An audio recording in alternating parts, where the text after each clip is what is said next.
ఎన్నో egg recipes చేశాము. చపాతీ, పుల్కా, దోశ, వేడి అన్నంలోకి అదిరిపోయే రుచితో ఒక మంచి ఎగ్ రెసిపీ వంట రాని వాళ్ళు కూడా చాలా సింపుల్గా తయారు చేసుకోవచ్చు. ఈరోజు మన వంట simple and tasty Mughlai egg curry.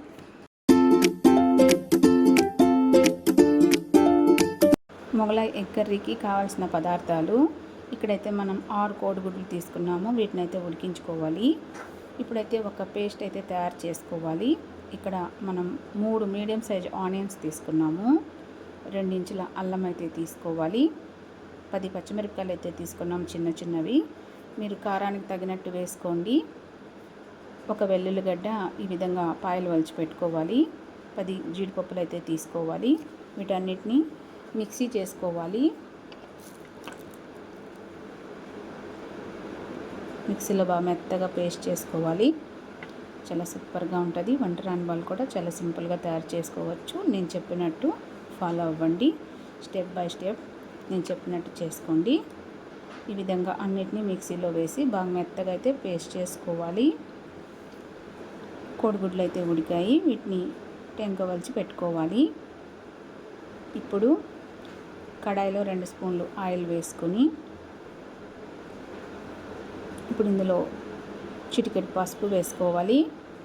కొద్దిగా కారం కూడా వేసుకొని ఈ కోడిగుడ్లు అయితే లైట్గా వేయించుకోవాలి. మరి ఎక్కువ వేయించుకోవద్దు, లైట్గా వేయించుకోవాలి. అప్పుడే కర్రీ చాలా బాగుంటుంది అన్నమాట. ఎక్కువ వేగిపోతే కోడిగుడ్డు పైన సాలిడ్గా అయిపోతుంది. లైట్గా వేయించుకోవాలి అంతే. ఈ మాత్రం వేగితే సరిపోతుంది. ఇప్పుడు వీటిని తీసి పక్కన పెట్టుకుందాము. ఇప్పుడు 10 మిరియం గింజలు, 5 ఇలాచి, 4 చెక్క పొలుకులు, వీటిని అయితే డ్రై రోస్ట్ చేసుకోవాలి. ఈ విధంగా డ్రై రోస్ట్ చేసుకున్నందువల్ల ఇందులో నుంచి అరోమా అయితే సూపర్గా వస్తుంది. కాస్త దోరగా వేయించుకుని ఇప్పుడు ఇందులో 2 టేబుల్ స్పూన్లు ఆయిల్ అయితే వేసుకోవాలి. ఇప్పుడు ఇందులో ముందుగా మనం మిక్సీ చేసి పెట్టుకున్న వెల్లుల్లి పేస్ట్ అయితే వేసుకోవాలి. ఈ పేస్ట్ అయితే బాగా వేయించుకోవాలి. ఇందులో ఉన్న నిమ్మంతా ఆరిపోయి పచ్చివాసన పోయే వరకు బాగా వేయించుకోవాలి. చాలా సూపర్గా ఉంటుంది ఫ్రెండ్స్. చూస్తున్నారా? ఈ మాత్రం బాగా వేయించుకోవాలి, అడుగు మాడిపోకుండా. ఇందులో ఉన్న నిమ్మంతా ఆరిపోయే వరకు, పచ్చివాసన పోయే వరకు అయితే ఈ విధంగా అయితే వేయించుకోవాలి. ఇప్పుడు ఇందులో చిటికెడు పసుపు వేసుకొని కలుపుకోవాలి. ఇప్పుడు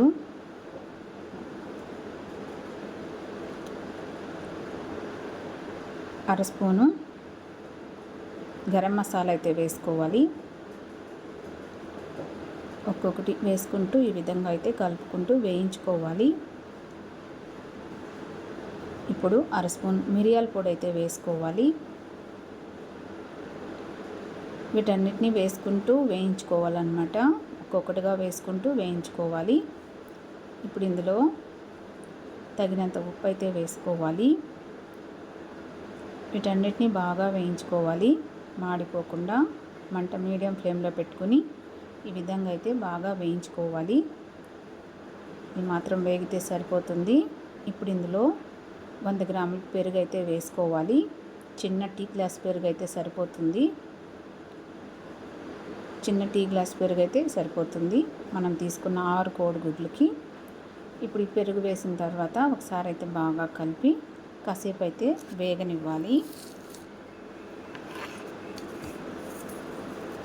ఇప్పుడు ఇందులో 1 గ్లాస్ వాటర్ అయితే వేసుకోవాలి. ఒకసారి బాగా కలిపి కాస్త తెల్లనివ్వాలి. ఇప్పుడు ఇందులో కొద్దిగా వెన్న అయితే వేసుకోవాలి. మీ దగ్గర ఫ్రెష్ క్రీమ్ ఉంటే వేసుకోండి. ఒకసారి అయితే బాగా కలుపుకోవాలి. నేనైతే వెన్న వేశాను, మీరు ఫ్రెష్ క్రీమ్ ఉంటే వేసుకోండి. ఒకసారి బాగా కలిపి కాస్త వేగనివ్వాలి. ఇందులో నుంచి ఆయిల్ సపరేట్ అయ్యే వరకు వేగనిచ్చి ముందుగా మనం ఫ్రై చేసి పెట్టుకున్న కోడిగుడ్లు అయితే ఇందులో వేసుకోవాలి. చిన్న మంట పెట్టుకుని కాసేపు అయితే వేగనివ్వాలి. చిన్న మంట పెట్టుకోవాలి ఫ్రెండ్స్, మాడిపోకుండా చిన్న మంట పెట్టుకుని వేయించుకోవాలి. తర్వాత ఒక గ్లాస్ వాటర్ అయితే వేసుకోవాలి. ఒకసారి బాగా కలిపి నెమ్మదిగా కలుపుకోవాలి.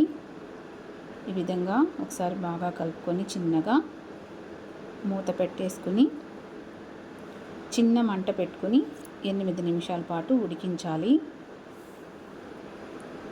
ఇదిగో చూడండి మన కోడిగుడ్లు ఎలా ఉడుకుతున్నాయో చూస్తున్నారా. 8 నిమిషాల పాటు అయితే చిన్న మంట పెట్టుకుని కర్రీ అయితే ఉడికించాము. చూస్తున్నారా, ఈ విధంగా అయితే బాగా దగ్గరికి ఉడికించుకోవాలన్నమాట.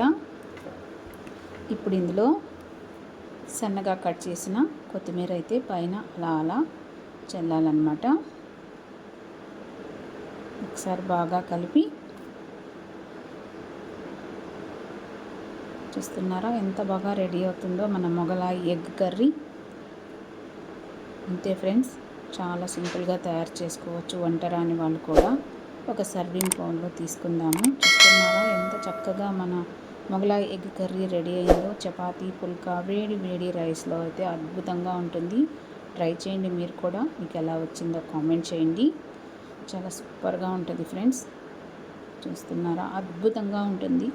కొత్త వాళ్ళు ఎవరైనా వీడియో చూస్తే సబ్స్క్రైబ్ చేసుకొని సపోర్ట్ చేయండి.